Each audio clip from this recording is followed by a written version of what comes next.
Hey, que la que hay, mi amigo, Rocky here from SpeakSpanishFaster.com. En este video vamos a hablar de la palabra haber and its different variations hay, había, and hubo.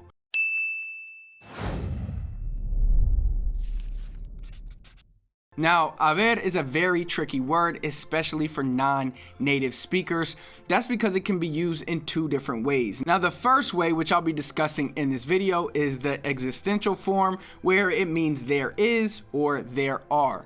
Haber can also be used as an auxiliary in compound tenses, meaning to have done something. Now, this trips up many people because not only do they confuse había and hubo, but they also mix up haber and tener. That's something I'll explain in a future video because I don't want you to get confused in today's video. So again, in today's video, we will focus primarily on the existential form, there is, there are, also there was, and there were. Now, first, let's talk about the pronunciation of the word haber. Remember that the H in Spanish is always silent. So it's not haber or haber, it's haber, haber. So you just remove the H and pronounce it as if it were spelled A-B-E-R. Now, when we use this word today, we are using it for there is and there are, or there was and there were. We will double down on the past version there were because there are two parts, two different ways to say there were with the verb haber, which makes this word very tricky. To touch on that point, remember in Spanish we have two main past tenses. We have the preterite and we have the imperfect. Now, I did a vid on this and I will leave that link in the description for you, but just to do a quick recap, the preterite usually refers to something that happened once and is finished. Now, the imperfect can be used for a description or something that has occurred over and over again in the past, or if we are referring to something in the past but don't know when it started or when it finished, or the imperfect could be for something that simply hasn't finished yet and is still going on. So here's the three tenses that we will be focusing on today. Hay, which is the present,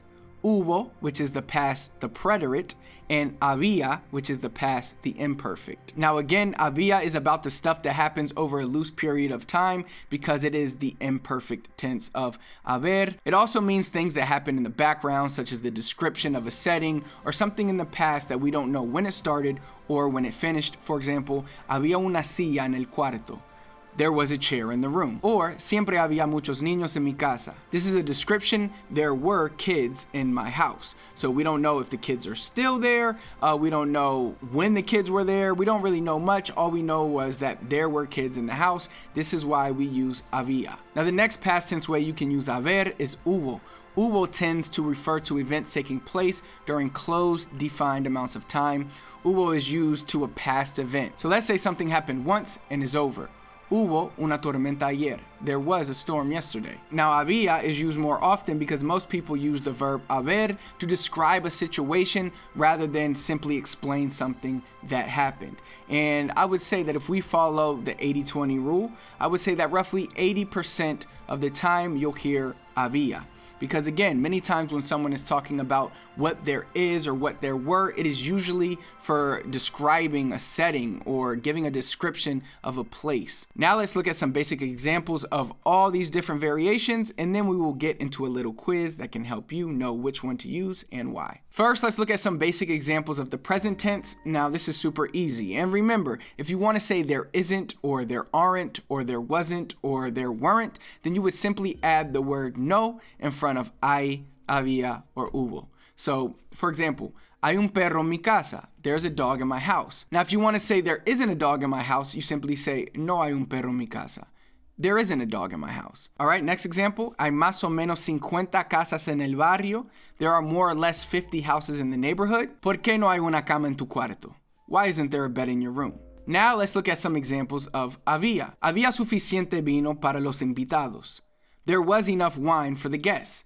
Now, this we use había because we don't know when did this start, when did it stop, right? We just know that there was enough wine for the guest. Now, let's say if I would have used the word ayer, then we could have used hubo. So I could have said, ayer hubo suficiente vino para los invitados. So you're starting to understand how this works? Let's move to the next example. Había tres personas en la biblioteca.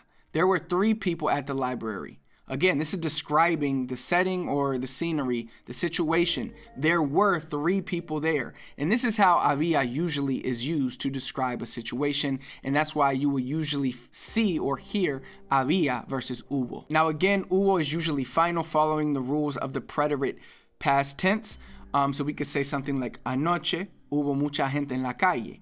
And that reminds me of when I was in the Dominican Republic. On Fridays or on the weekends, everybody would be on the street dancing and partying. And I could say, oye, anoche hubo mucha gente en la calle. Last night, there were many people in the street. Another example, hubo 5 países que ni siquiera se molestaron en presentar un informe. There were 5 countries that didn't even bother to present a report. This happened and is done. 5 countries didn't present a report. It's over. Another example, hubo un accidente en la carretera. There was an accident on the road.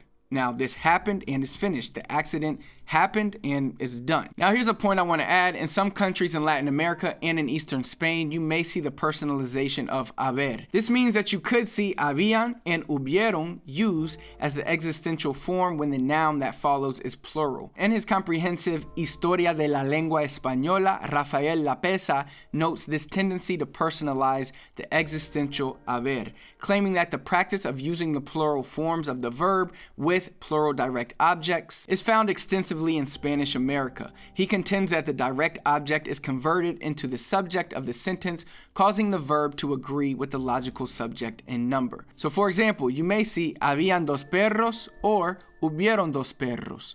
There were 2 dogs. Now, grammatically speaking, this probably isn't correct, as in if you took a Spanish test at school, it might be wrong, so I would stick with había and hubo, but know that it is possible that you will see and hear this in some Spanish-speaking countries, so just be aware of it. Ahora vamos a revisar. Now we're going to review. How this is going to work is I'll read the sentence, you will see a blank area. In that blank spot, you will need to put hay, había, or hubo. So we will have 5 questions. After these 5 questions, I will give you the answer and I will explain why this was the answer.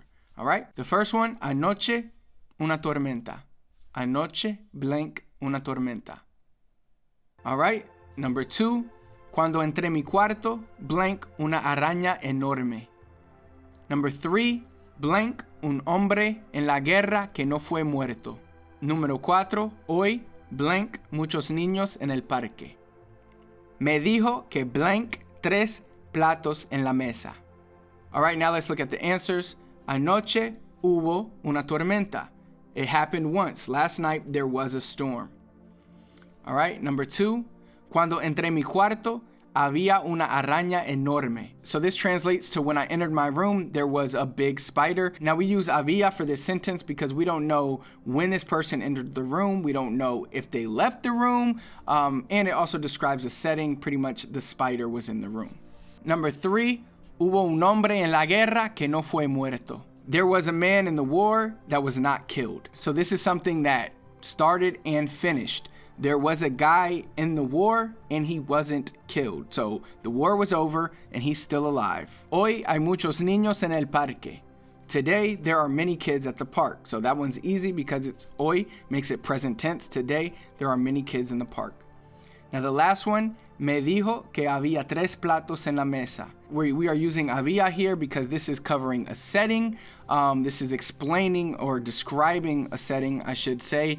And we don't know when these 3 plates got there. We don't know if the 3 plates are still there, so it's still unknown. So that's why we use había here. So I hope you found this video helpful. If you are looking for more Spanish training to actually help you be able to speak and comprehend Spanish better so that you can speak comfortably and confidently with natives no matter which country you are at, I have a free training for you where I reveal my 3 biggest secrets to being able to learn Spanish faster. Simply click the first link in the comments. That will take you to a page where I simply ask you for your first name and your email, and I will send the free training over to your email instantly. If you did enjoy the video, do me a big favor, hit the thumbs up for me, comment below, let me know how else I can help you, anything else you need help with, I'm here for you. Last but not least, please do not forget to subscribe to our channel, Speak Spanish Faster. Until next time, I'll see you then.